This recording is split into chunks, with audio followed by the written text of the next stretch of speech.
Super star ரஜினிகாந்தோட ஆக்டிங்ல இப்போ ரிலீஸுக்கு தயாராக இருக்க திரைப்படம் கூலி. இந்த கூலி திரைப்படத்தை லோகேஷ் இயக்கியிருக்காரு. சன் பிக்சர்ஸ் பிரம்மாண்டமாக ப்ரொடக்ஷன்ஸ் பண்ணியிருக்காங்க. என்னதான் இந்த கூலி திரைப்படம் எல்சியூல இல்லைன்னு சொன்னாலும் மக்கள் எல்லாரும் எல்சியூல கண்டிப்பாக இந்த படம் வரும் என எதிர்பார்த்து காத்து கொண்டு இருக்காங்க. மேலும் இந்த படத்துடைய ஒரு சின்ன சீன் லீக் ஆனதா இணையத்தில் வைரலாக போயிட்டு இருக்கு. அது என்னன்னு வாங்க நம்ம வீடியோக்குள்ள போய் பார்ப்போம். அதாவது வேட்டையன் படத்துடைய பிரம்மாண்ட வெற்றியை தொடர்ந்து சூப்பர் ஸ்டார் ரஜினிகாந்தோட நடிப்பில் இப்போ ரிலீஸ்க்கு தயாராக இருக்க திரைப்படம் தான் கூலி. இந்த கூலி திரைப்படம் லோகேஷ் எடுத்திருக்காரு. சன் பிக்சர்ஸ் பிரம்மாண்டமாக ப்ரொடக்ஷன்ஸ் பண்ணியிருக்காங்க. அனிருத்தா மியூசிக் பண்ணியிருக்காரு. மேலும் இந்த கூலி திரைப்படத்தில் சூப்பர் ஸ்டாரோட சேர்ந்து ஷௌபின் ஷாக்கர், உபேந்திரா, நாகார்ஜுனா, ஸ்ருதிகாசன், சத்யராஜ், அமீர்கான் போன்ற மிக முக்கியமான நடிகர்கள் எல்லாருமே நடிச்சிருக்காங்க. பேன் இந்தியன் படமாக உருவாகியிருக்க இந்த படம் கண்டிப்பாக தமிழ் சினிமாவில் 1000 கோடிக்கு மேலே கலெக்ஷன் ஈட்டும் என நம்பப்படுது. அதற்கு காரணம் தமிழ் சினிமாவில் இதுவரை எந்த படமே 1000 கோடி கலெக்ஷனை எடுக்கலை. ரஜினிகாந்த் தான் முதல் முறையாக 1000 கோடி கலெக்ஷனை எடுப்பார் என சொல்லப்பட்டு வருது.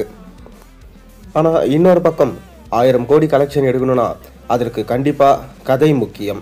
அது மட்டும் இல்லாமல் பேன் இந்தியன் நடிகர்களுக்கு கரெக்டாக இந்த படத்தில் யூஸ் பண்ணியிருக்கணும். கூடவே இந்த படத்துடைய ஸ்க்ரீன் பிளேவும் விறுவிறுப்பாக இருக்கணும். ஆனால் லோகேஷ் இந்த படத்துடைய முதல் பாதி எமோஷ்னலாக இருக்கும் எனவும், இரண்டாம் பாதி தான் ஆக்ஷன் கலந்த படமாக இருக்கும் என சொல்லியிருக்காரு. இதனால் புது எக்ஸ்பெரிமெண்ட்டாக ட்ரை பண்ணுறேன்னு சொல்லிட்டு லியோ படத்துடைய இரண்டாம் பாதியே எப்படி சொதப்பிட்டாரோ அதே போல் இந்த கூலி படத்துலேயும் சொதப்பிட்டாருன்னா கண்டிப்பாக மிக பெரும் அடி இருக்குது. அதை நினச்சி தான் ரசிகர்கள் மட்டும் இல்லாமல் ஒட்டுமொத்த திரைத்துலகமே ரொம்பவே கலக்கத்தில் இருக்காங்க. மேலும் இந்த கூலி திரைப்படத்தில் எல்சியூ கண்டிப்பாக கிடையாதுன்னு லோகேஷ் ஆரம்பத்திலே சொல்லிட்டாரு. மேலும் இந்த படம் தங்க கடத்தில் மையமாக வச்சு ரிலீஸ் ஆக போகுது. இந்த படத்துடைய டீசரை ஆகஸ்ட் 2ஆம் தேதி ரிலீஸ் பண்ணலாம் அப்படின்னு சொல்லிட்டு பிளான் பண்ணியிருக்காராம் லோகேஷ். அது மட்டும் இல்லாமல் ஜூலை 22ஆம் தேதி இந்த படத்துடைய பிரம்மாண்டமான ஆடியோ லான்ச் நடக்கும் எனவும், ஆடியோ லான்ச்சில் இந்த படத்துடைய மொத்த சாங்ஸையும் ரிலீஸ் பண்ண போகிறாங்களாம்.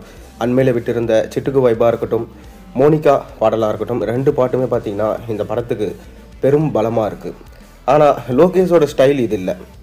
லோகேஷ் பாடல்களே இல்லைனாலும் படத்தை கண்டிப்பாக வெற்றி படமாக கொடுப்பாரு.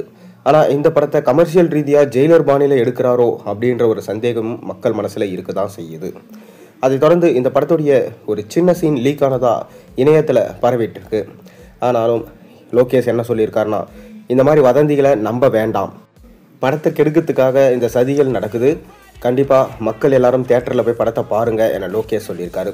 லோகேஷ் சொன்னதை நீங்கள் எப்படி பார்க்குறீங்கன்றதை மறக்காமல் கீழே கமெண்ட்டில் சொல்லுங்கள்.